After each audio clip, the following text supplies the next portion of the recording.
Qué gozo es saludarles una vez más desde aquí el estudio de televisión de nuestro canal Latin TV. Estamos interrumpiendo nuestra programación regular para continuar. Toda esta semana estamos saliendo nuestra programación en vivo a esta hora, celebrando el primer aniversario del canal Latin TV. Les damos a todos una cordial bienvenida a este su programa La Biblia Te Responde.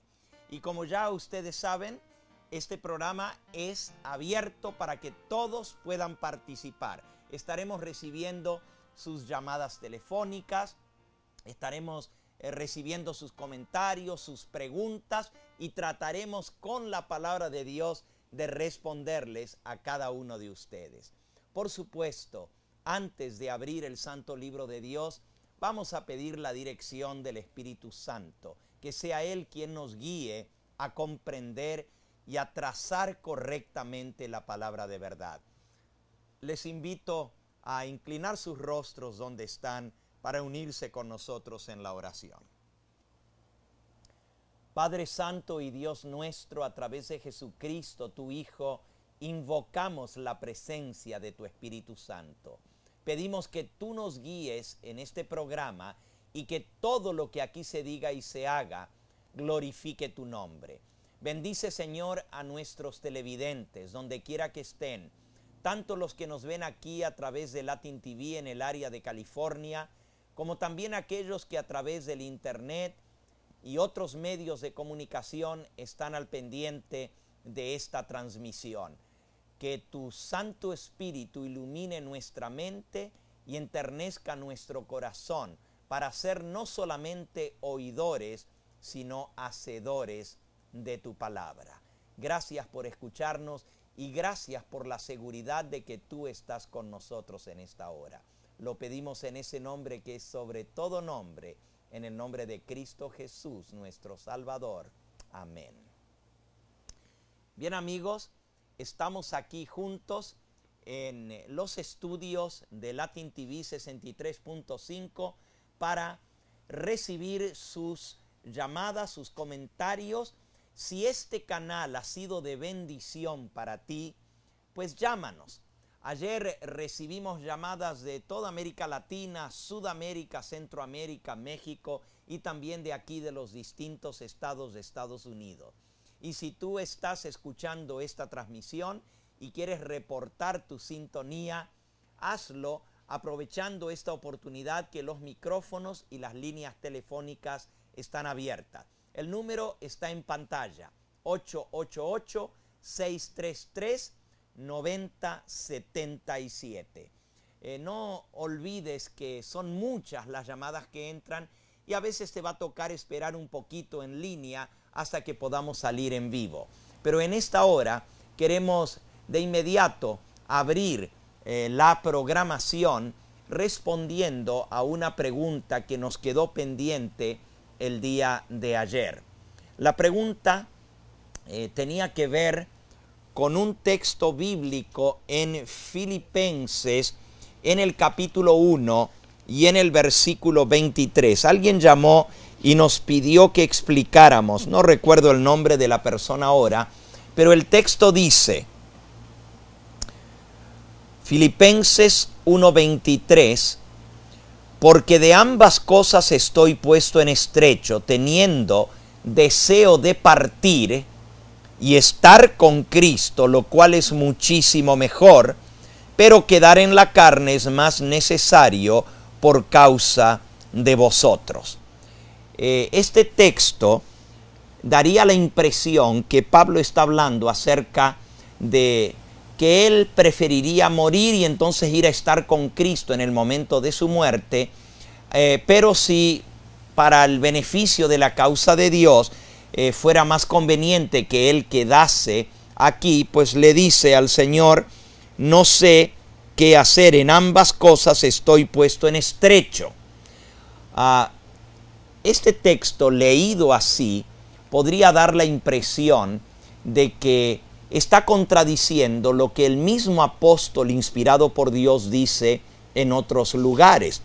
Por ejemplo, allí mismo en Filipenses, en el capítulo 3, él dice en el versículo 20 y 21, mas nuestra ciudadanía está en los cielos, de donde también esperamos al Salvador, al Señor Jesucristo, el cual transformará el cuerpo de la humillación nuestra para que sea semejante al cuerpo de la gloria suya, por el poder con el cual puede también sujetar a sí mismo todas las cosas. El apóstol Pablo creía que en la venida del Señor, Él transformaría nuestro cuerpo carnal para hacerlo un cuerpo inmortal. También escribiendo a los tesalonicenses en su primera epístola, en el capítulo 4, comenzando con el versículo 13, el apóstol Pablo enseña: tampoco queremos, hermanos, que ignoréis acerca de los que duermen, para que no os entristezcáis como los otros que no tienen esperanza. ¿Quiénes son los que duermen?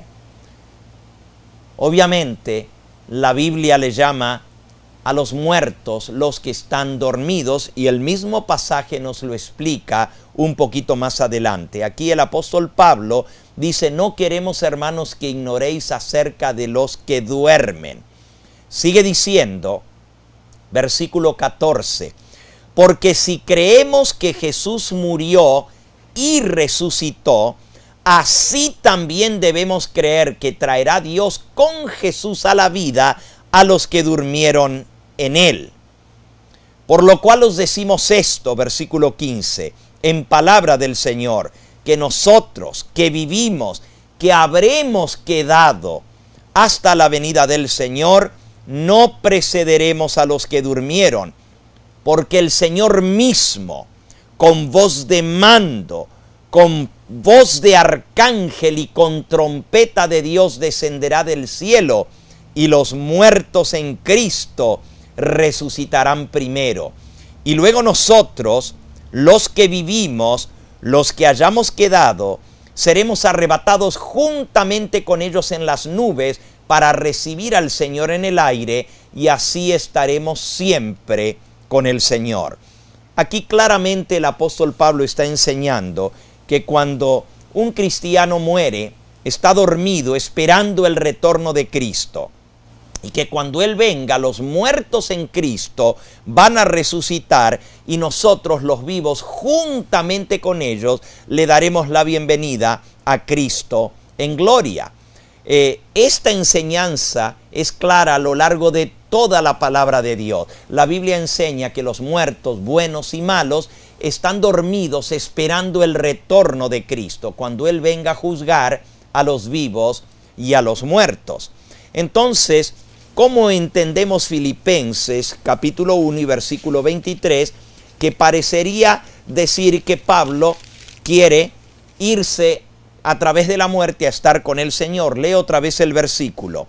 Porque de ambas cosas estoy puesto en estrecho, teniendo deseo de partir y estar con Cristo, lo cual es muchísimo mejor, pero quedar en la carne es más necesario por causa de vosotros. ¿Qué significa partir y estar con Cristo? El deseo de Pablo era que el Señor Jesús viniera pronto, porque cuando Él viniese, entonces estaría con el Señor. Leímos ya que Él mismo escribió que ni los muertos se adelantan a nosotros a estar con el Señor, ni tampoco los vivos precederemos a los que durmieron, sino que todos juntos le daremos la bienvenida al Señor. Lo que Pablo dice aquí, que el deseo que él tenía es que ya viniera Cristo para partir y estar con el Señor, lo cual sería muchísimo mejor. Pero si todavía el Señor necesitaba que Él quedase aquí y que la venida del Señor no fuera ya para la salvación de más almas, entonces Pablo estaba dispuesto a quedar aquí. Aun si entendiésemos este pasaje como que Pablo está hablando de partir con respecto a su muerte, tampoco contradice lo que el resto de la Escritura enseña, porque partir, refiriéndose a la muerte, sería dormir en Cristo, Y dice partir y estar con Cristo, obviamente en su venida, es muchísimo mejor, pero quedar en la carne, entonces es más necesario por causa de vosotros. El partir y estar con Cristo, para el que muere, el tiempo no transcurre, no pasa. Cierra sus ojos, en ese mismo momento perecen sus pensamientos. Salmo 146, versículo 4. Los muertos nada saben, el tiempo no transcurre, no corre para ellos. El tiempo se detiene. Entonces el que muere parte de esta vida y el próximo segundo consciente será cuando Cristo viene y estará con Cristo. El tiempo intermedio no transcurre para el muerto, para el que ha muerto, sino que está esperando en el sueño de la muerte la venida del Señor. En Eclesiastés capítulo 9 y versículo 5 nos dice, porque los que viven saben que han de morir, pero los muertos nada saben, ni tienen más paga, porque su memoria es puesta en olvido. Versículo 6, también su amor, su odio y su envidia fenecieron ya y ya nunca más tendrán parte en todo lo que se hace debajo del sol. Espero que esto haya respondido a la pregunta explicando Filipenses capítulo 1 y versículo 23. Vamos a responder una llamada. Tenemos a Jesús en línea, nos llama desde Redland. Bienvenido, Jesús. Sí, hermano Gambetta, paz de Cristo. Amén. La paz del Señor Jesucristo sea con todos nosotros. Y tengo algunos mes y medio oyendo su programa y mi pregunta sería, sabemos que en el libro de Apocalipsis es cuando aparece el Señor en los aires a levantar a su iglesia. ¿En qué capítulo usted como es muy sabe mucho, lo admiro, quisiera saber si usted más o menos tiene una escritura o un capítulo en el libro de Apocalipsis donde la iglesia es levantada?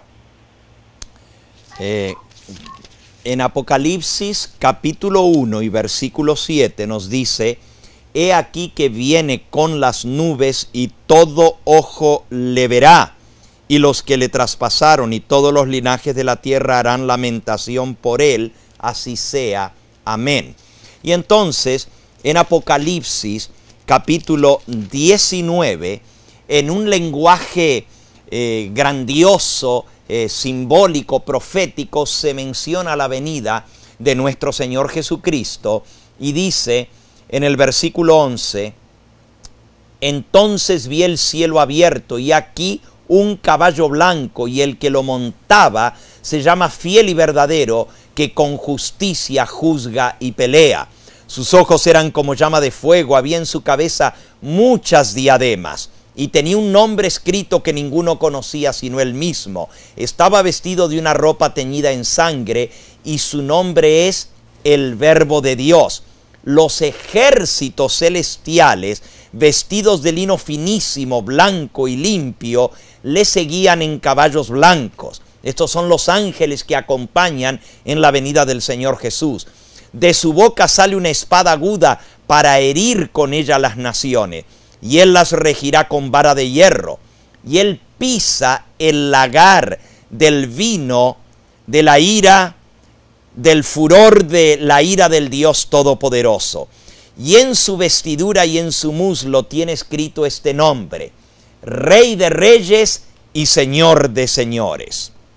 Y entonces dice, vi a un ángel que estaba en pie en el sol y clamó a gran voz diciendo a todas las aves que vuelan en medio del cielo: venid, congregaos a la gran cena de Dios, para que comáis carnes de reyes y de capitanes y carnes de fuertes y de caballos y de sus jinetes y carnes de todos, libres y esclavos, pequeños y grandes.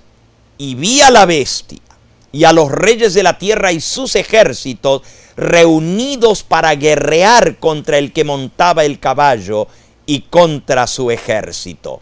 Y la bestia fue apresada, y con ella el falso profeta que había hecho delante de ella las señales con las cuales había engañado a los que recibieron la marca de la bestia y habían adorado a su imagen.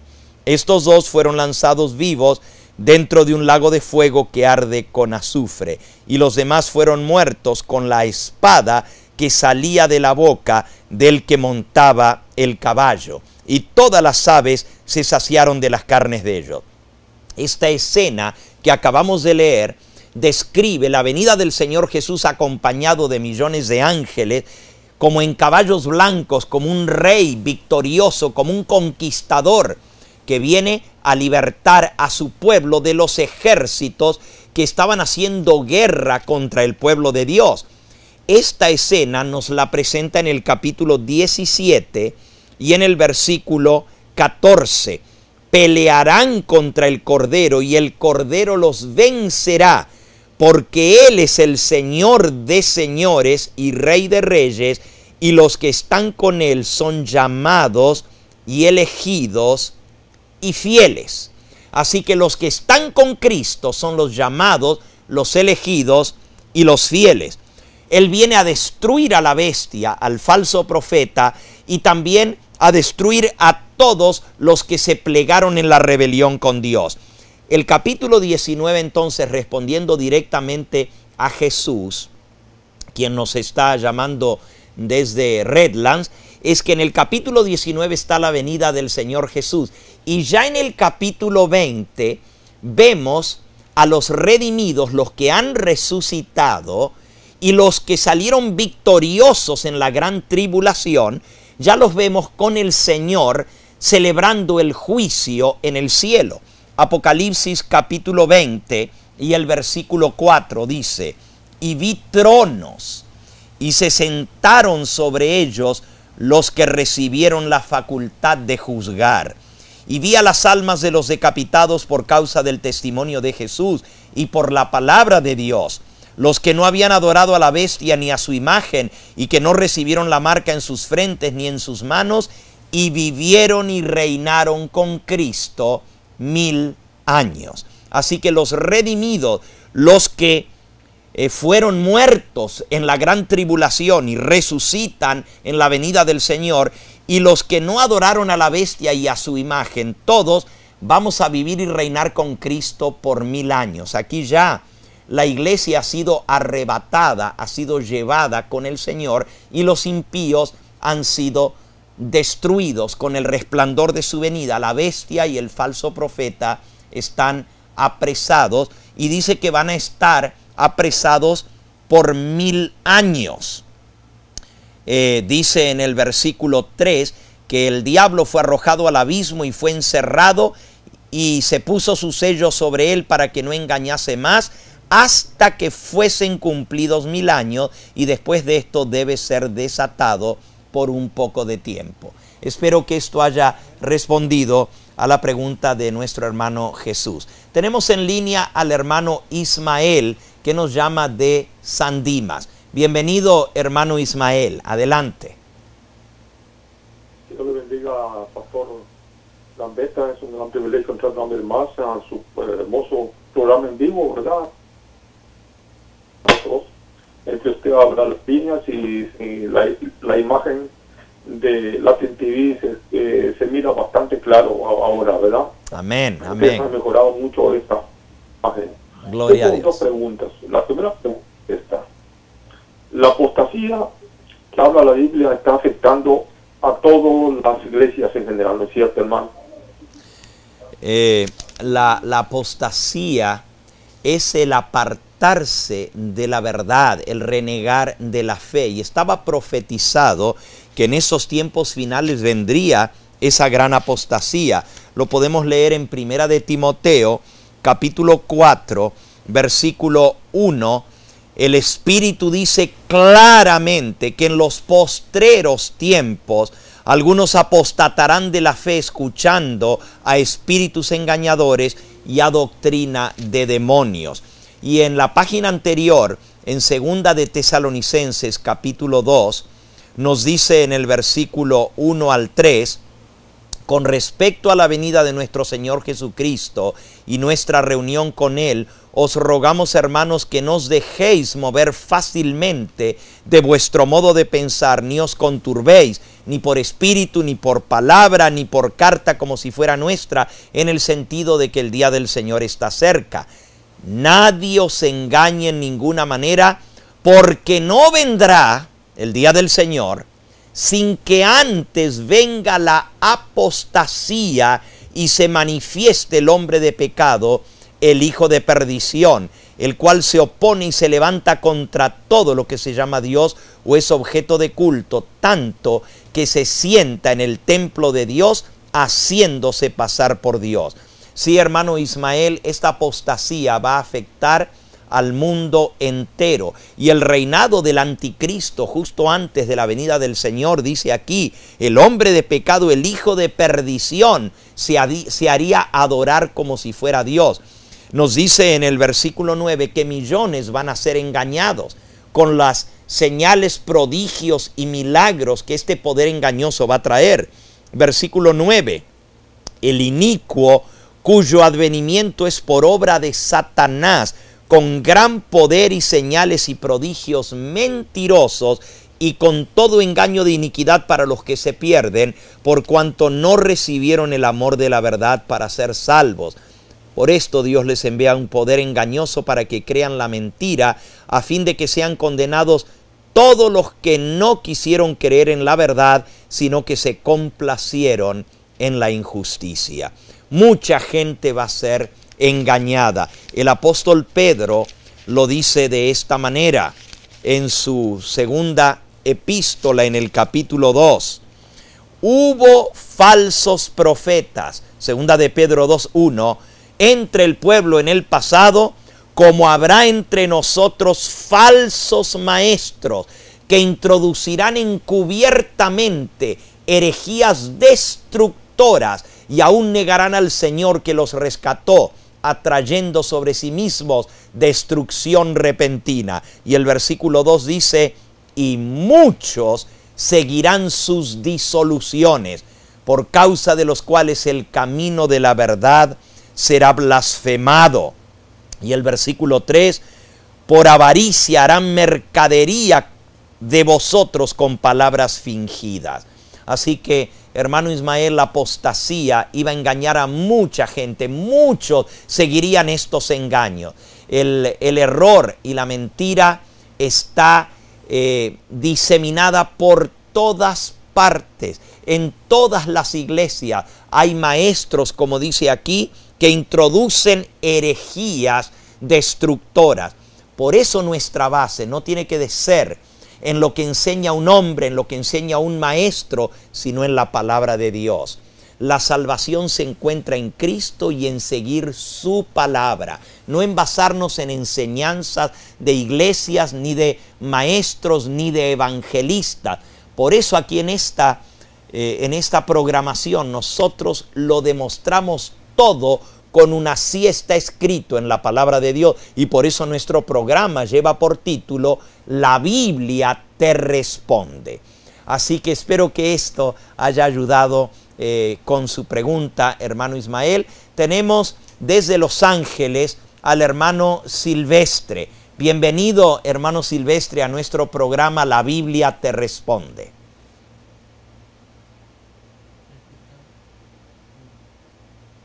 No se oye muy claro ahorita. ¿Aló? Adelante, hermano, hable, nosotros le estamos escuchando.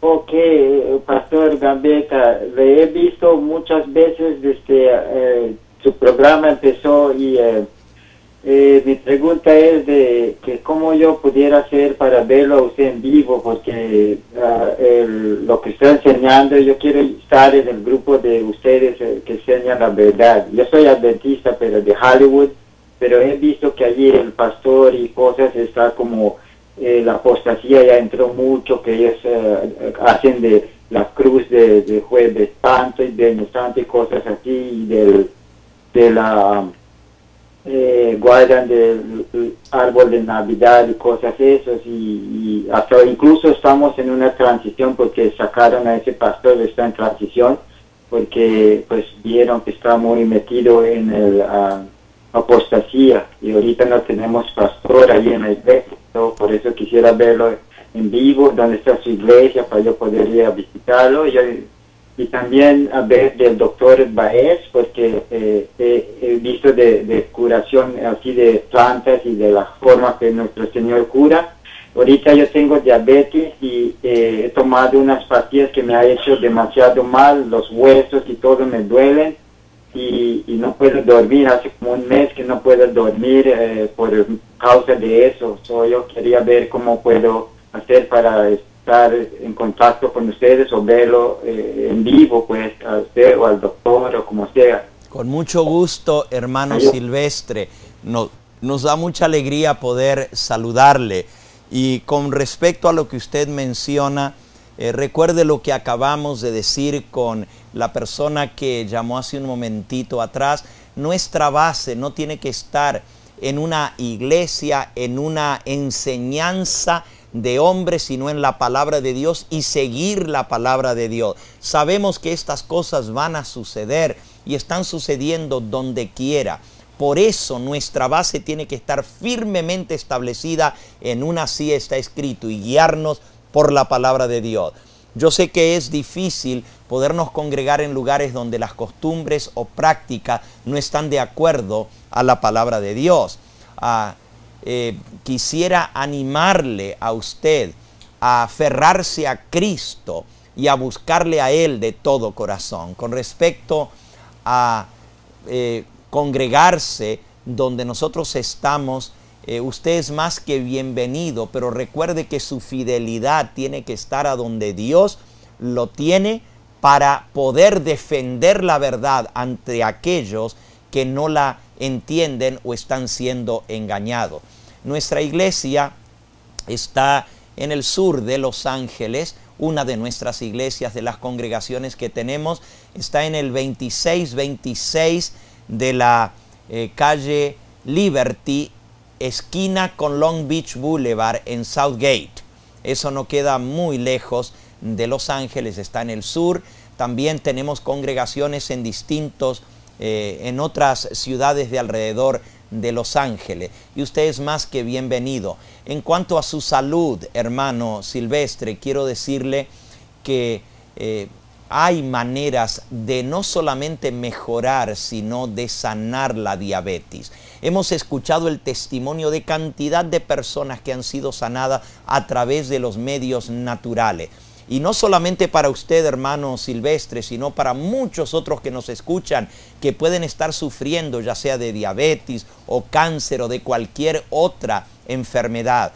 Nuestro ministerio, cada 4 meses, celebramos un seminario de salud donde vamos a aprender a desintoxicarnos para limpiar nuestro sistema de lo que nos está enfermando. Usted puede mantenerse en línea y preguntar a la persona que respondió el teléfono sobre este seminario de salud y cómo usted puede asistir. En nuestro último seminario que tuvimos hace unas semanas atrás, cantidad de personas que vinieron con diabetes muy avanzada pudieron dejar totalmente las pastillas, la insulina y salir completamente curadas para gloria y honra del Señor.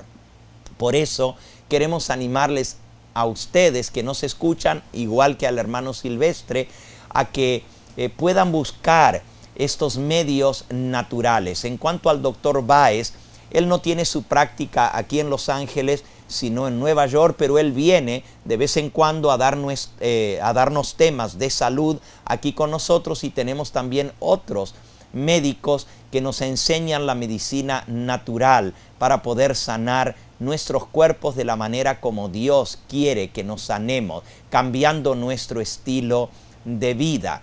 Y queremos animarles a que soliciten los temas de salud del doctor Baez.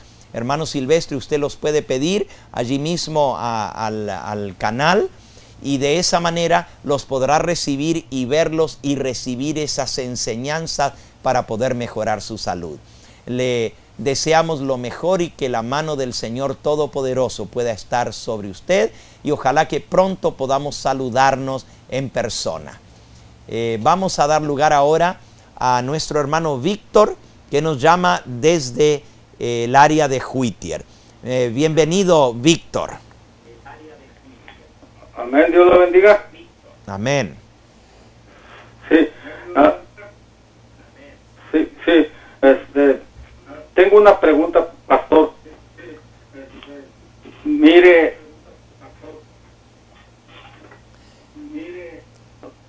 permítame tantito. Escuché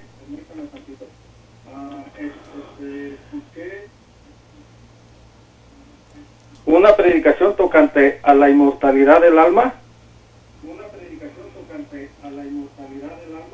Y totalmente quedé convencido, ¿verdad?, tocante a enseñanzas que había recibido anteriormente y que realmente pues me he dado cuenta que es una mentira.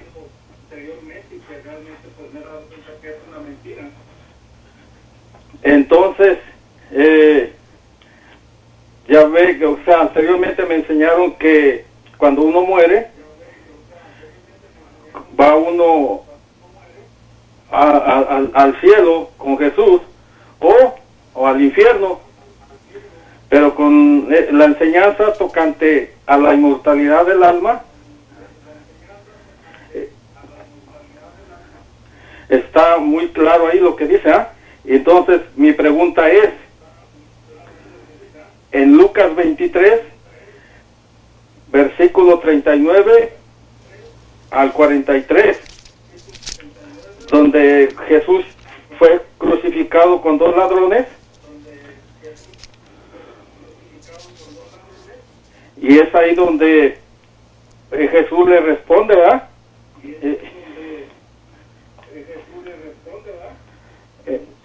Permítame. Sí, hermano Víctor, mire, no escuche usted, baje el volumen de su televisión porque siempre entra la señal diferida. Usted hable, que lo estamos escuchando perfectamente. Baje el volumen de su televisión y entonces háblenos y haga su pregunta. Escuché perfectamente que usted está haciendo referencia al texto de Lucas capítulo 23, donde Jesús le dice al ladrón que está a su lado, de cierto te digo, estarás conmigo en el paraíso. Y da la impresión como que Cristo le prometió que ese mismo día estaría con él en el paraíso. De cierto te digo, hoy estarás conmigo en el paraíso. Con mucho gusto le voy a responder a esto, hermano. En primer lugar, ninguna escritura, ningún pasaje de la escritura contradice los demás pasajes. La escritura es una perfecta armonía. Nunca usted va a encontrar que un pasaje va a contradecir otro, y por eso Cristo no puede contradecir lo que él mismo enseñó. Si usted se fija, este ladrón que estaba crucificado con Cristo le pregunta y le dice a él en el versículo 42, le dijo a Jesús: acuérdate de mí cuando vengas en tu reino. El ladrón entendía claramente que cuando el Señor viniese en su reino era cuando él iba a recibir su recompensa, o el Señor debía acordarse de él. Y Jesús le responde: de cierto te digo, hoy estarás conmigo en el paraíso. En realidad, en algunas Biblias le agregan la frase o la preposición que hoy estarás conmigo en el paraíso, pero en el idioma original la puntuación es de cierto te digo, hoy estarás conmigo en el paraíso.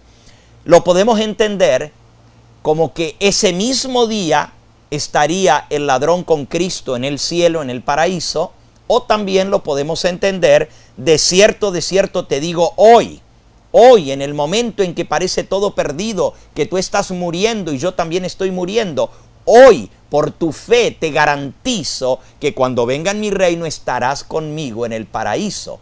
O sea, la declaración es hecha hoy, no de que estaría con él ese mismo día en el paraíso.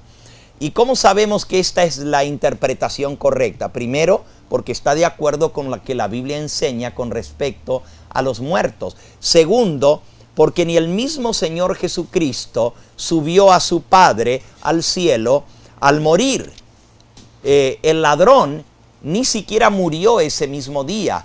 Cuando llegaron a Jesús, vieron que Cristo ya estaba muerto, pero los otros dos aún no habían muerto. Esto lo pueden leer en San Juan, en el capítulo 19 y en el versículo 31. Los judíos, por cuanto era la preparación de la Pascua, a fin de que los cuerpos no quedasen en la cruz en el día de sábado, pues aquel día de reposo era de gran solemnidad, rogaron a Pilato que se les quebrasen las piernas y fuesen quitados de allí. Vinieron pues los soldados y quebraron las piernas al primero y asimismo al otro que había sido crucificado con él, mas cuando llegaron a Jesús, como le vieron ya muerto, no le quebraron las piernas. Pero uno de los soldados le abrió el costado con una lanza y al instante salió sangre y agua. Y el que lo vio da testimonio y su testimonio es verdadero y él sabe que dice la verdad para que vosotros también creáis. Así que en el momento en que Cristo murió, cuando iban a bajar los cuerpos de la cruz, porque se acercaban las horas del Santo Sábado y los judíos no querían que los cuerpos estuviesen en la cruz, tuvieron que quebrar las piernas de los dos malhechores porque no habían muerto todavía. A Jesús no le quebraron las piernas porque él ya había muerto. Y otro indicio es allí mismo en San Juan, en el capítulo 20, cuando habla del domingo de la resurrección, cuando Cristo salió de la tumba, dice en el versículo 1, el primer día de la semana, esto es, el primer día de la semana, el domingo, María Magdalena fue de mañana, siendo aún oscuro, al sepulcro y vio quitada la piedra del sepulcro. En el versículo 11 dice, María estaba fuera llorando junto al sepulcro y mientras lloraba se inclinó para mirar dentro del sepulcro y vio a dos ángeles con vestiduras blancas que estaban sentados el uno a la cabecera y el otro a los pies, donde el cuerpo de Jesús había sido puesto. Y le dijeron los ángeles, mujer, ¿por qué lloras? Y ella les dijo, porque se han llevado a mi Señor y no sé dónde le han puesto. Cuando había dicho esto, se volvió y vio a Jesús que estaba allí, mas no reconoció que era Jesús. Y Jesús le dijo, mujer, ¿por qué lloras? ¿A quién buscas? Y ella, pensando que era el hortelano, le dijo, Señor, si tú lo has llevado, dime dónde lo has puesto y yo lo llevaré. Y Jesús le dijo, María. Y volviéndose ella le dijo, Raboni, que quiere decir maestro. Y entonces Jesús le dijo, no me toques, porque aún no he subido a mi Padre. Mas ve a mis hermanos y diles, subo a mi Padre y a vuestro Padre, a mi Dios y a vuestro Dios. El domingo de mañana, después de que Jesús resucitó de los muertos, cuando María lo fue a abrazar, cuando lo reconoció, porque Jesús la llamó por nombre, Jesús le dijo, no me toques, porque aún no he subido a mi Padre.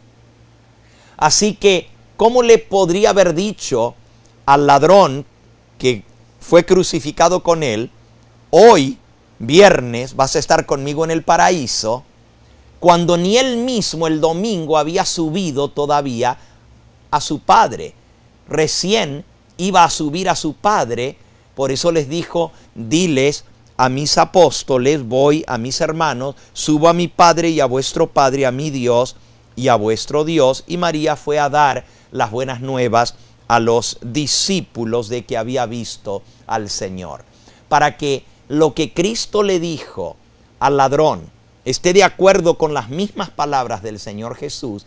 Tenemos que entender que Él dijo, de cierto te digo hoy, estarás conmigo en el paraíso. Y lo que el ladrón le había pedido es, acuérdate de mí cuando vengas en tu reino. De esta manera, la Escritura concuerda con el resto de lo que enseña que los muertos están dormidos hasta que Cristo venga a despertarlos en el día de su venida. Y entonces, junto con los vivos, seremos arrebatados a recibir al Señor en el aire para estar entonces con el Señor.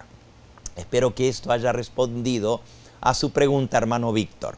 Tenemos en línea a Lilian, que nos llama desde Los Ángeles. Bienvenida, hermana Lilian. Adelante. Buenas tardes, Pastor Gambetta. Yo le hablé ayer, pero no tuve la oportunidad de hacer mi segunda pregunta. Y mi segunda pregunta es, ¿qué significado tiene el maná dentro del santuario? Muy bien, con mucho gusto, hermanita Lilian. La hermana está haciendo referencia a un texto que aparece tanto en el Antiguo como en el Nuevo Testamento. En el libro de Hebreos, en el capítulo 9, nos dice en el versículo 1 en adelante: ahora bien, el primer pacto tenía ordenanzas de culto y un santuario terrenal, porque el tabernáculo estaba dispuesto así. En la primera parte, llamada el lugar santo, estaban el candelabro, la mesa de los panes de la proposición, y tras el segundo velo estaba la parte del tabernáculo llamada el lugar santísimo, el cual tenía un incensario de oro y el arca del pacto cubierta de oro por todas partes, en la que estaba una urna de oro que contenía el maná, la vara de Aarón que reverdeció y las tablas del pacto. Tres cosas había en esa urna de oro en el lugar santísimo del santuario terrenal. Originalmente, las tablas de piedra que Dios escribió con su propio dedo, los 10 mandamientos, se guardaban dentro de ese arca del pacto. También Dios les dijo que guardaran un recipiente, una urna, también de oro, con maná, para que les recordara que Dios les dio pan del cielo y que por 40 años los mantuvo en el desierto con el pan enviado del cielo. Y también les dio instrucciones para que guardaran la vara de Aarón que había reverdecido, mostrando que Dios escoge quiénes son sus mensajeros que Él coloca para dirigir a su pueblo. Originalmente este era el significado. El pacto, la ley de Dios, les recordaba su obediencia al Señor. El maná les recordaba su dependencia de Dios diariamente para nuestro alimento. Y la vara de Aarón les recordaba su necesidad de aceptar la dirección que Dios da a través de sus mensajeros escogidos para guiar a su pueblo. Ese era el significado de las tres cosas dentro del arca, o el recordativo. Así como hay un santuario terrenal que Moisés construyó, también hay un santuario celestial que Dios mismo levantó en el cielo.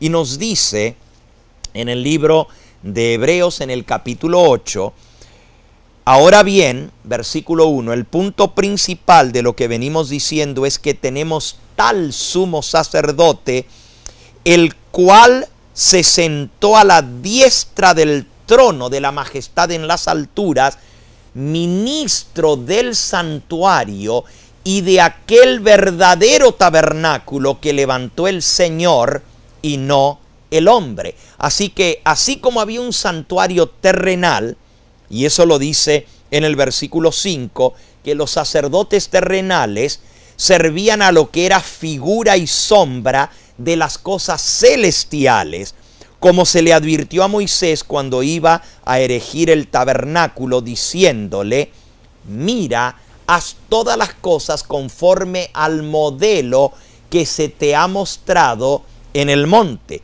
Así que el santuario terrenal era siguiendo el modelo que Dios le mostró, y ese modelo era el tabernáculo que Dios mismo levantó en el cielo y no el hombre. ahora Cristo ministra en ese tabernáculo, en ese santuario celestial en el cielo. Y nuevamente, como Él está en el lugar santísimo haciendo la obra final antes de venir a esta tierra, el arca contiene en el santuario celestial, al igual que en el santuario terrenal, estos símbolos. El original de la ley de Dios, los mandamientos originales están en ese arca del pacto en el cielo. Y nos recuerda que vamos a ser juzgados por esa ley. En segundo lugar, el maná es lo que Dios nos da para alimentarnos ahora, diariamente. No solamente el pan espiritual, pero también representa, y aquí viene la respuesta directa a su pregunta, hermana Lilian, el maná representa el plan de Dios para la alimentación física de su pueblo, así como Dios proveyó pan del cielo y les quitó toda comida de origen animal, tanto que el pueblo se quejaba y quería y pedía comer carne, y Dios se enojó y dijo: les di pan del cielo y ahora quieren comer carne otra vez. De igual manera, para nuestros días, Dios nos ha dado instrucciones con respecto a la alimentación del pueblo que está esperando la venida del Señor y que espera entrar en la ciudad celestial, donde no va a haber muerte, ni dolor, ni clamor. Y ese Señor que nos guía ahora también nos ha dado instrucciones con respecto a esa dieta, que es una dieta volviendo al Edén, a la dieta original, en la cual Dios no quiere que su pueblo se acostumbre al consumo de carne de animales, porque en el cielo no va a haber muerte ni vamos a matar a los animales para comernos su carne, sino que el Señor nos va a nutrir con esa dieta original que está en Génesis 1:29, que Dios le dio a su pueblo desde el comienzo, cuando nos creó, y como Él trató de volver a esa dieta original con el pueblo de Israel. El maná, hermana Lilian, representa la reforma pro salud, el mensaje de la alimentación correcta que nos viene directamente del Espíritu Santo de Cristo en el santuario para estos días finales. Y la vara de Aarón que reverdeció muestra que Dios tiene sus mensajeros escogidos, mediante los cuales nos manda sus mensajes y nos guía en este tiempo del fin. Representa el don profético, así como Aarón, de igual manera el don profético en nuestros días. Espero que esto haya respondido a su pregunta. Muy bien, tenemos en línea en este momento al hermano Isaías de North Hollywood. Bienvenido, hermano Isaías. No olvide de bajar el volumen de su televisor y entonces hacernos su pregunta para poder así ir a la palabra de Dios a encontrar respuesta. Adelante, hermano Isaías. Hermano Gambetta, Dios le bendiga, hermano Longoria. Me dijeron que fuera breve, ahora voy a ser breve, rápido y conciso. Es acerca de la madre de nuestro Señor Jesucristo. ¿Sí? Enoc, Génesis, fue recogido por Dios, porque él caminó con él 300 años. Elías fue recogido por Dios. Yo sé que está con Dios porque lo levantó porque en la transfiguración en Mateo 17:3 se vio a Moisés y a Elías. Sé que están con Dios. Ahora, mi pregunta es acerca de la madre de Jesucristo. Bienaventurada esta mujer, porque fue el ducto por donde tenemos a nuestro Señor Jesucristo. Murió. ¿Qué pasó con ella? Está esperando que llegue nuestro Señor Jesucristo a levantarla. Muy bien. Es todo. Gracias, hermano Isaías. Usted ha mencionado dos patriarcas o profetas por nombre, de los cuales la Biblia nos da instrucciones y nos da la enseñanza clara que tanto Moisés como Elías están en el cielo. Y lo sabemos porque en la transfiguración de Cristo, ellos bajaron a hablar con Cristo y los vieron Pedro, Santiago y Juan hablando con el Señor Jesús. Moisés murió Y la Biblia nos dice que Cristo le devolvió la vida porque Él es el dador de la vida. E incluso nos dice que hubo una disputa entre Cristo y Satanás por el cuerpo de Moisés. Eso está en el libro de Judas en el versículo 9. Y obviamente quien ganó fue nuestro Señor Jesucristo y resucitó a Moisés. Él representa a los redimidos que van a ser rescatados de la tumba en su segunda venida. Elías fue llevado vivo al cielo sin ver la muerte. Y él representa a los que estaremos vivos cuando Cristo venga. La historia de cómo Elías fue llevado al cielo está en Segunda de Reyes, capítulo 2, versículos 1 al 13. Y ahí cuenta cómo un carro de fuego con caballos de fuego, un carro de ángeles, bajó y arrebató a Elías vivo y se lo llevó al cielo. Si algo similar hubiera sucedido con la Virgen María, claramente la palabra de Dios nos lo diría. El dogma de la ascensión corporal de María fue promulgado en la Iglesia Católica por el Papa Pío XII, el Papa Mariano, en el año 1950. En realidad hay 4 dogmas con respecto a María que se enseñan en la Iglesia Católica. Y los 4 dogmas, ninguno de los 4 tienen base en la palabra de Dios. El primer dogma dice que María es madre de Dios y fue promulgado en el concilio de Éfeso en el año 431. Ese dogma enseña literalmente que María es Theotokos. O sea, Theotokos quiere decir que es la madre de Dios, la que dio a luz a Dios. Nosotros creemos por la palabra de Dios que la Virgen María dio a luz a Jesucristo, el Hijo de Dios como hombre en este mundo. Pero Dios ni tiene comienzo ni tiene fin. Él es eterno. Cristo existió mucho tiempo antes de que naciera en este mundo. En San Juan, en el capítulo 17, Jesús le dice a su Padre, en el versículo 4 y 5, yo te he glorificado en la tierra, he acabado la obra que me diste que hiciese. Ahora pues, Padre, glorifícame tú al lado tuyo con aquella gloria que tuve contigo antes que el mundo fuese.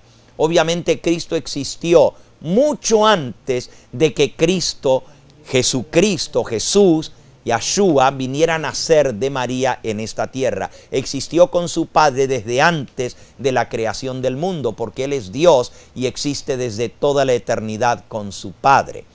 El segundo dogma mariano se llama la Inmaculada Concepción de María. Y este dogma fue enseñado por la Iglesia Católica en el año 1870.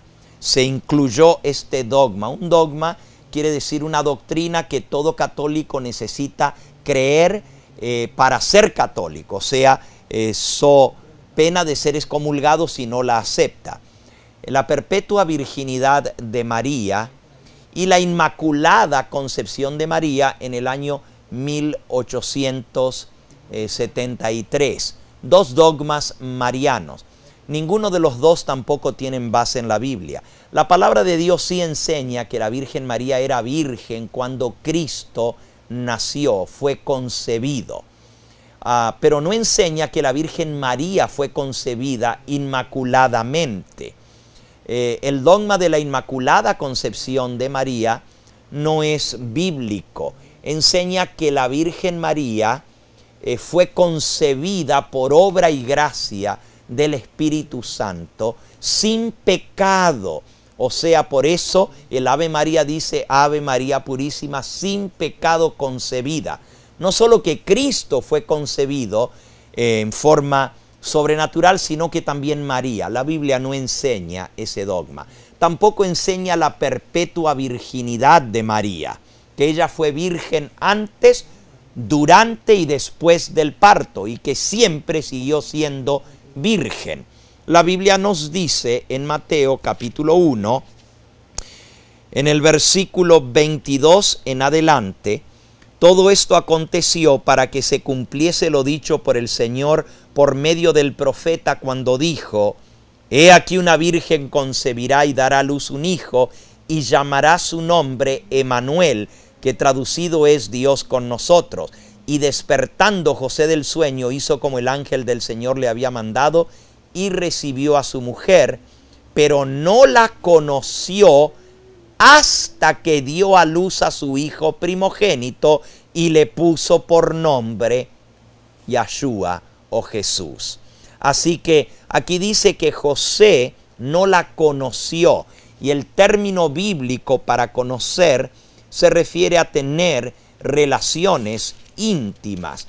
Dentro del matrimonio esas relaciones íntimas no son pecado, es algo sagrado dentro del matrimonio. En Génesis 4:1 dice: conoció Adán a su mujer Eva, la cual concibió y dio a luz a Caín. Y luego dice: y conoció nuevamente y dio a luz a Abel. El conocer se refiere a tener relaciones íntimas. Y en Mateo 1:25 dice que José no conoció a María hasta que dio a luz a su hijo primogénito.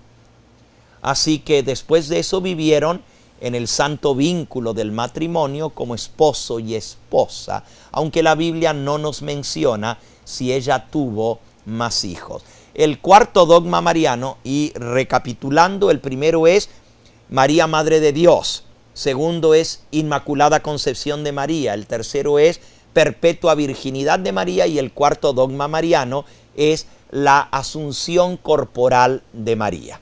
Y ese dogma, la Asunción Corporal de María, enseña que María al morir, porque la Iglesia Católica enseña que María murió, pero que los apóstoles fueron traídos de distintos lugares de la tierra donde estaban predicando para encontrarse en el mismo lugar en Jerusalén y para poder enterrar a María. Pero yendo camino para enterrar el cuerpo de María, los ángeles bajaron del cielo, la resucitaron y la llevaron los ángeles al cielo y la coronaron como reina del cielo. Y todos los apóstoles estuvieron presentes en la asunción corporal de María.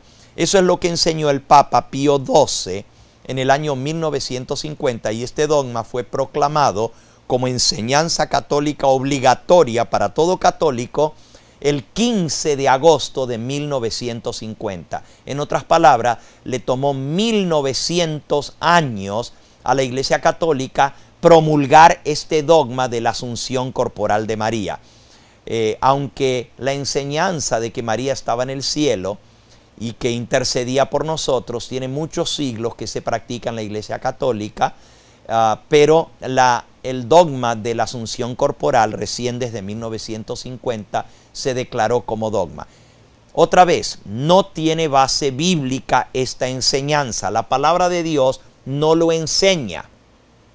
Los apóstoles, si hubieran estado presentes en la resurrección corporal y la ascensión corporal de María al cielo, lo hubieran dejado registrado en la palabra de Dios. Pero no hay un solo pasaje que cuente un hecho tan grande y tan asombroso como hubiera sido la resurrección y la asunción de María al cielo. No hay un solo pasaje en el Nuevo Testamento. El apóstol Pedro, el apóstol Juan, Santiago y otros escribieron epístolas aún después de la muerte de la Virgen María. Y por cierto, si usted visita Jerusalén, al pie de el cañón que se llama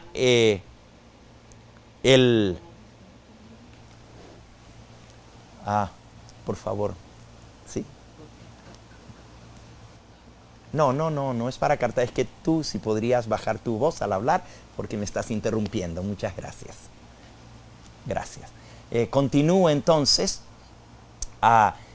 Si usted va a Jerusalén, en el torrente de Cedrón, en el valle, usted va a encontrar hasta el día de hoy la tumba de la Virgen María.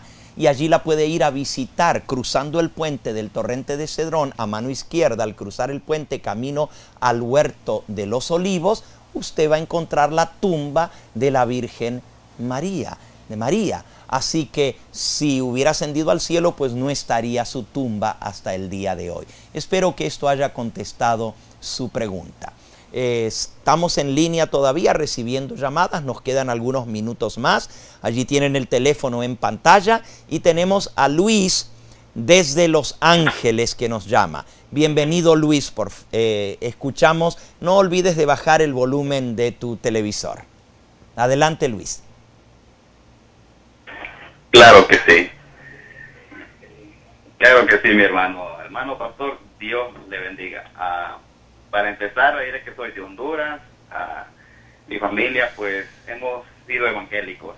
Y en lo personal, pues, le diré de que he escuchado muchísimos los mensajes y han sido de mucha bendición, hermano. Y han aclarado muchísimas dudas de mi vida. Pues, le diré de que he adquirido una de sus series, las he estado reproduciendo para mandárselas a mi familia porque ellos realmente necesitan. Y bueno, pero quiero ser breve. Fíjese que siempre ha habido esa pregunta en mí sobre, por ejemplo, los testimonios de la gente. No sé si se habrá enterado, por ejemplo, de que dicen que hay unos que van al infierno, que regresan, de que vienen contando maravillas de la verdad. Hermano, yo he tenido esa inquietud y creo que todas las personas que somos evangélicos, porque les digo, bueno, ahora me considero que no soy evangélico, hermano. Gracias a sus mensajes, pues le diré de que han sido de gran bendición, hermano. De verdad no tengo ni palabras para expresar de la bendición que ha sido en mi vida. Y simplemente esa es mi pregunta, hermano, y de antemano aprovecho para decirle de que es un gran pastor y espero que Dios le siga bendiciendo muchísimo a usted y a su familia y que sigan adelante, hermano. Gracias, gracias, hermano Luis, muchas gracias. Toda la gloria y la honra sea para nuestro Señor y Salvador.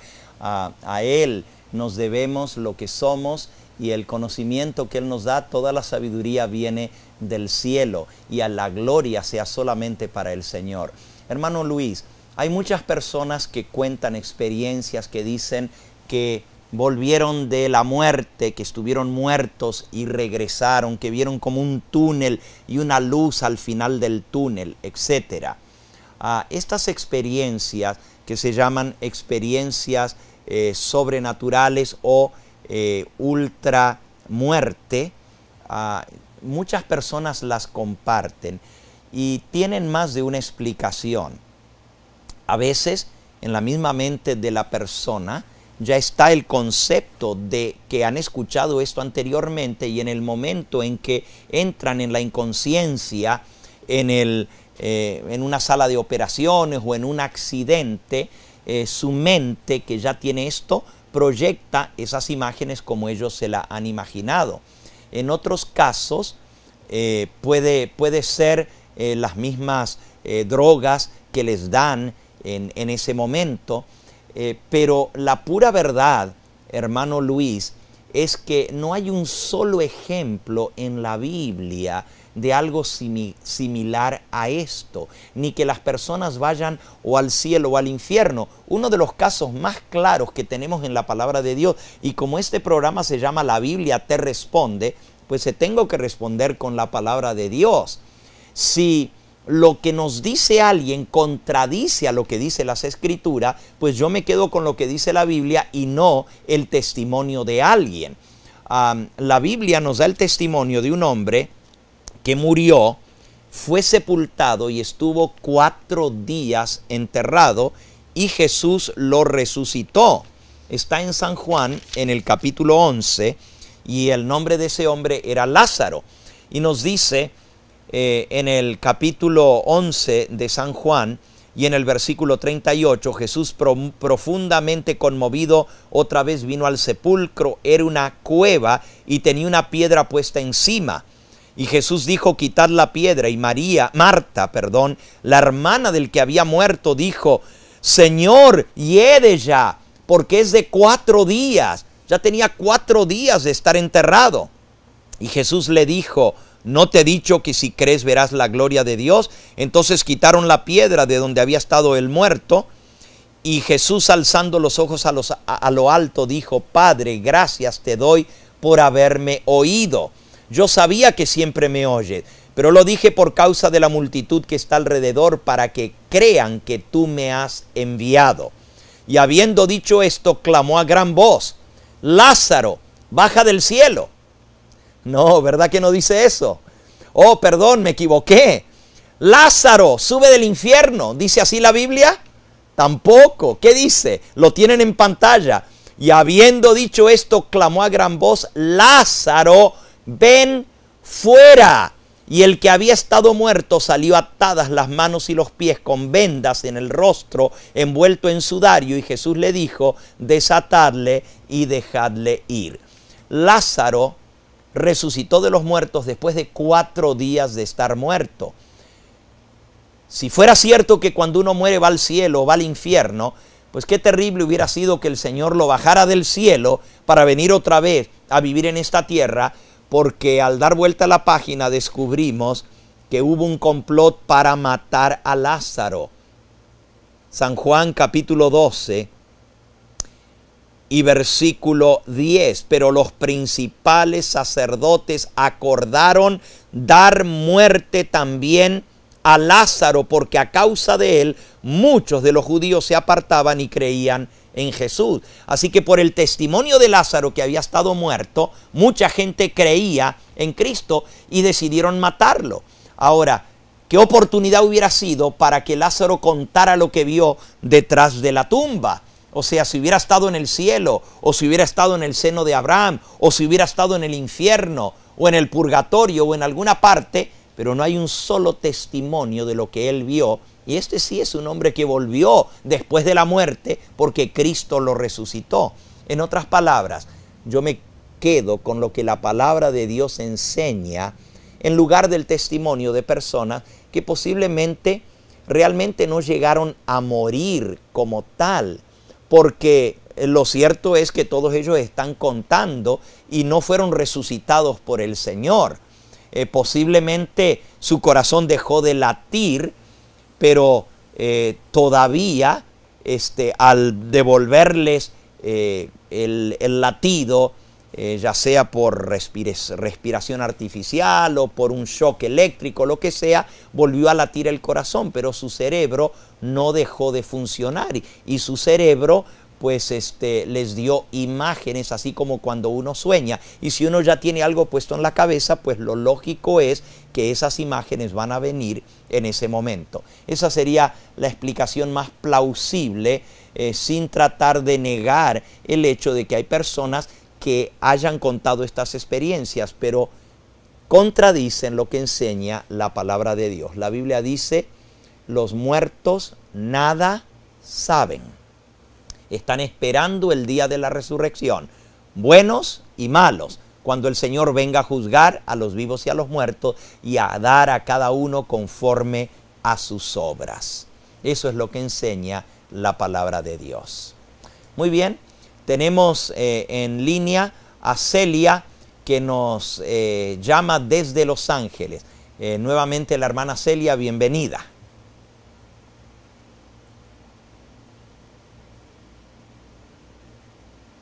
¿Sí nos escucha, hermanita Celia?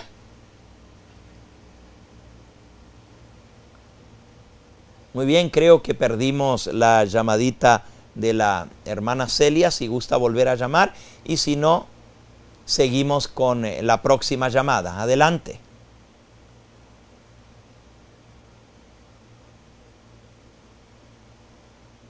Muy bien, creo que estamos teniendo dificultad con contactarnos con la hermana Celia. Sigamos con la próxima llamada, con la hermana Eva, que nos llama también desde Los Ángeles. Adelante, hermana Eva.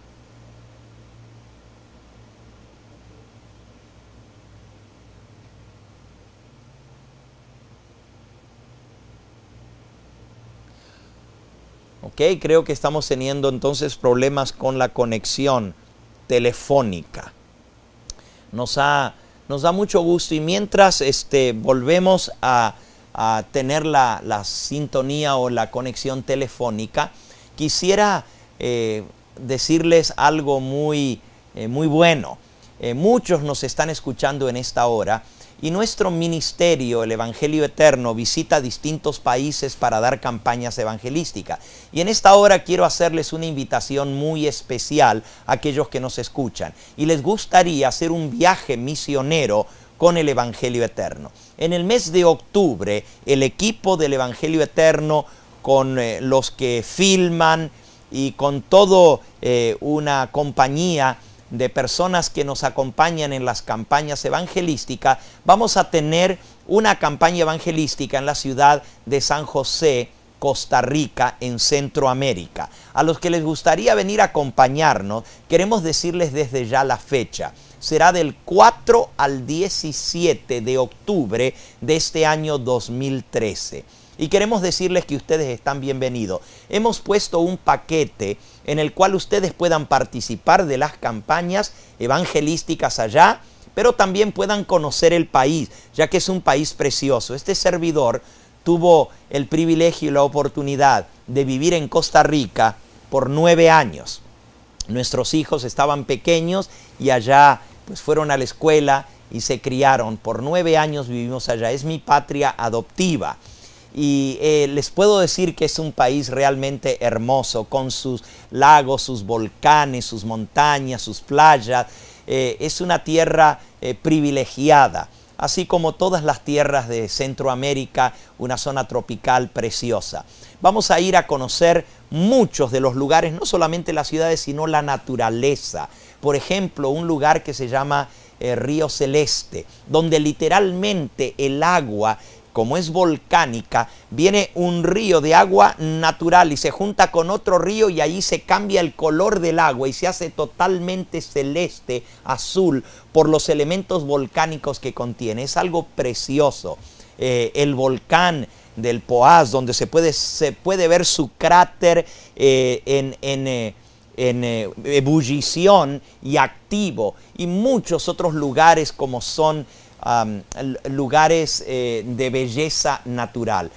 Si usted tiene interés en acompañar al Evangelio Eterno en este viaje misionero, nos vamos a hospedar en el mismo hotel donde van a ser las campañas evangelísticas, allí en el salón principal del hotel, un salón con capacidad para cientos de personas, y esta campaña se va a transmitir también en vivo porque el Evangelio Eterno tiene un canal de televisión también que abarca todo el territorio nacional de Costa Rica, Biblos TV, y allí vamos a estar transmitiendo también y filmando y saliendo en vivo en nuestro canal de televisión. Si a ustedes les gustaría acompañarnos, llama al teléfono de Latin TV o del Evangelio Eterno, dales tu nombre, tu número telefónico y con mucho gusto te vamos a hacer llegar toda la información sobre este viaje misionero y turístico.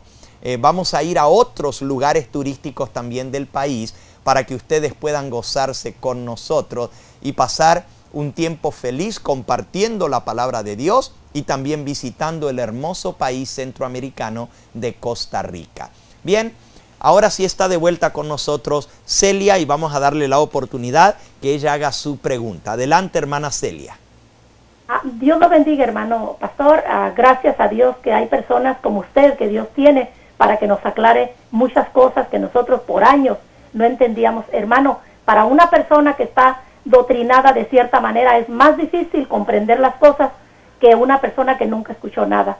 Hermano, mi pregunta es esta: cuando uno ora a Dios en secreto, Satanás, el enemigo de nuestras almas, ¿puede escucharnos? Gracias, hermana Celia, por su pregunta. La palabra de Dios nos dice en San Mateo, en el capítulo 6, dice el versículo 6, mas tú cuando ores, entra en tu aposento y cerrada la puerta, ora a tu Padre que está en secreto, y tu Padre que te ve en lo secreto te recompensará en público. Noten que dice tu Padre que te ve en lo secreto. Cuando nosotros oramos secretamente al Señor, no debemos orar en voz alta. Nuestro Padre nos ve y nos escucha los pedidos de nuestro corazón.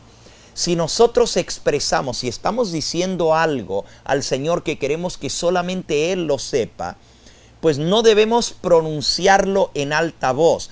El enemigo de las almas, que siempre anda, dice la Biblia, como león rugiente en torno de nosotros, buscando a quien devorar. Hay ángeles malignos, ángeles caídos, así como hay ángeles de Dios que están a nuestro lado y son testigos de nuestros hechos continuamente.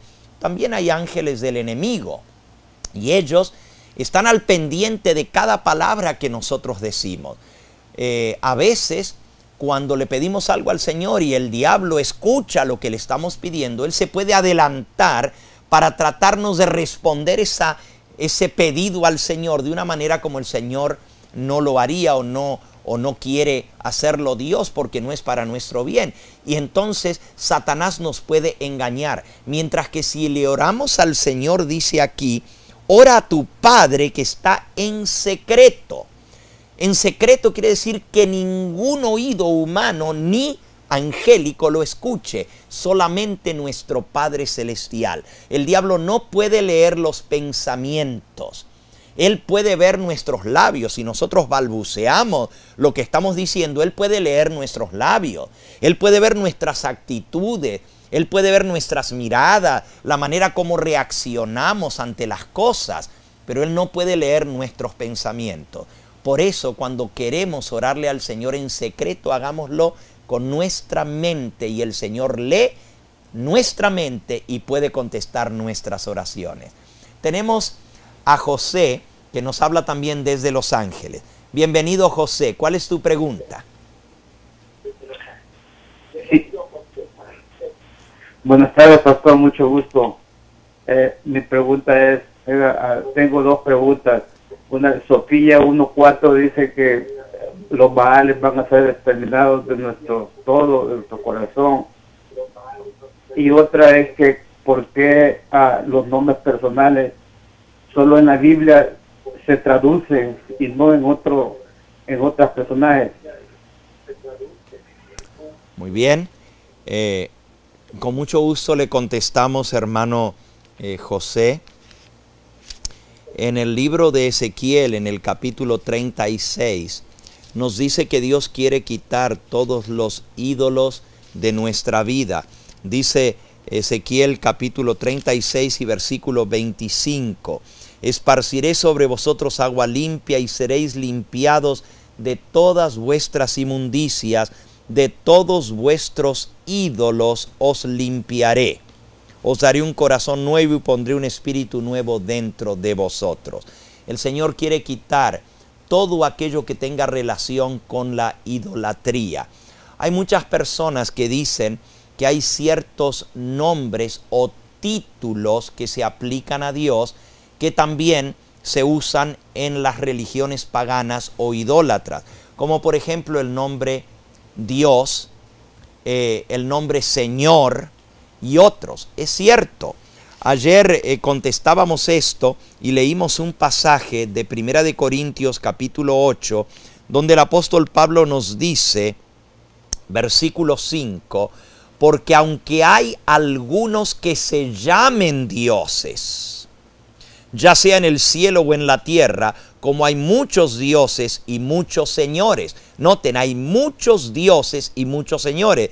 Para nosotros, sin embargo, solo hay un Dios, el Padre, del cual proceden todas las cosas, y nosotros somos para Él, y un Señor, Jesucristo, por medio del cual son todas las cosas, y nosotros por medio de Él. Así que, aunque haya muchos dioses, muchos señores, y muchos de esos dioses o señores usurpan los títulos o nombres del Dios verdadero. Sin embargo, para nosotros que tenemos el conocimiento del Dios verdadero, solamente adoramos a un solo Dios, el Padre, a un solo Señor, Jesucristo, y a un solo Espíritu, el Espíritu Santo. La segunda pregunta es ¿por qué se traducen los nombres en la Biblia? en realidad, por siglos, esta costumbre se viene realizando, no solamente con los nombres de Dios, sino con los nombres de todas las personas, porque en los distintos idiomas, miren, Dios confundió las lenguas en la Torre de Babel y de allí vinieron muchos idiomas. Por ejemplo, el nombre Noé en español es Noah en inglés. En hebreo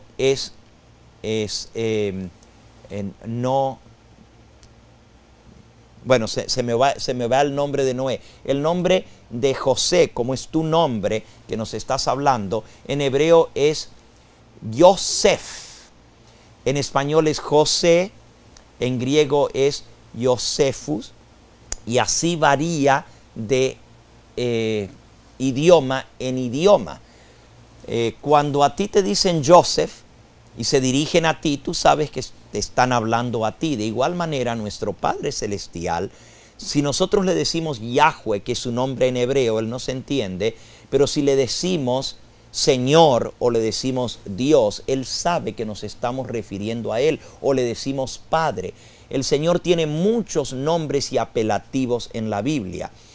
No solamente se traducen los nombres, se traducen muchas otras cosas en la Biblia que son nombres propios. Por ejemplo, el día Shabbat lo traducen como día de reposo. Acuérdate del día de reposo para santificarlo. En hebreo dice acuérdate del día de Shabbat, que es el nombre del séptimo día de la semana, el sábado. Al traducirlo al español, muchas veces se usa el significado del nombre y ya no solamente se lo translitera, sino que se lo traduce. Para nosotros, que tenemos el conocimiento del nombre de nuestro Padre Celestial, Yahweh, y el nombre de Yahshua, su Hijo, podemos dirigirnos a Él con ese nombre propio en el idioma en que la Biblia se escribió. Sin embargo, eso no quiere decir que si le decimos Jesús o Jesucristo o Señor, Él no nos escuche, porque como vimos ayer, Él escucha en todos los idiomas, entiende y responde las oraciones de sus hijos, no importa en qué idioma le hablemos. La palabra de Dios dice que hay muchas lenguas y todas ellas tienen su significado. Primera de Corintios, capítulo 14, nos dice, Primera de Corintios 14, versículo 10. Tantas clases de idiomas hay seguramente en el mundo y ninguno de ellos carece de significado. Pero si yo ignoro el valor de las palabras, seré como extranjero para el que habla y el que habla será como extranjero para mí. Así que por eso la Biblia se traduce en distintos idiomas para que las personas puedan comprender lo que Dios nos está diciendo en esos pasajes. El nombre de Dios en hebreo y el nombre de su Hijo en hebreo tiene un significado, y al traducirlo se pierde el significado. Pero si tú ignoras el hebreo y no sabes el significado, entonces también no lo vas a entender. Si yo le hablo a una persona de Yahshua y no sabe de qué estoy hablando, le tengo que explicar de quién se trata. Si digo Jesús, la mayoría del mundo occidental entiende que me estoy refiriendo al Hijo de Dios. Los dos nombres podemos usarlo y no quiere decir que estamos adorando a un ídolo. El nombre Jesús se lo dan a mucha gente. Pero cuando yo me refiero a nuestro Señor, el Hijo de nuestro Padre Celestial, Él sabe que me estoy refiriendo a Él cuando le llamo mi Señor Jesús, aunque yo al orar le llamo Yahshua en su nombre original. Muy bien, hemos podido contestar muchas preguntas en esta tarde. El tiempo ha transcurrido y se nos ha acabado el tiempo. Son las 8 de la noche. Vamos a pedirle al Señor que Él bendiga a tantos televidentes, los que nos han llamado y los demás que han sido bendecidos con este programa. Les invito a que inclinemos nuestro rostro y nos dirijamos a nuestro Padre Celestial. Nuestro Padre y nuestro Dios, a través de Yeshua, tu único Hijo, te agradecemos por la presencia de tu Santo Espíritu con nosotros, porque hemos podido estudiar tu palabra y responder a las inquietudes, dudas e interrogantes que tus hijos tienen en distintos lugares. Te damos gracias, Señor, porque sabemos que tu palabra es viva y eficaz, más penetrante que espada de dos filos. Y te pedimos que esta verdad que tú nos has mostrado en tu palabra se haga realidad en nuestra vida. Que no seamos solamente oidores, sino hacedores de tu palabra. Bendice a cada televidente, a aquellos que nos han llamado con sus pedidos de oración. Te pedimos que respondas a cada uno de acuerdo a la medida de fe que hay en su corazón y para tu gloria y honra. Y quédate en cada hogar, Señor, que tu mensaje pueda tocar las vidas de los seres humanos y transformarnos para que dejemos de lado todo lo malo y aprendamos a servirte a ti con gozo y alegría de corazón. Despídenos, pero no de tu presencia. Quédate con nosotros y bendice este canal y la obra que se está haciendo a través de él en millones de corazones. Te lo pedimos humildemente en ese nombre que es sobre todo nombre, en el nombre de Yeshua, nuestro Salvador, el Señor Jesucristo. A Él sea la gloria y la honra por los siglos de los siglos. Amén.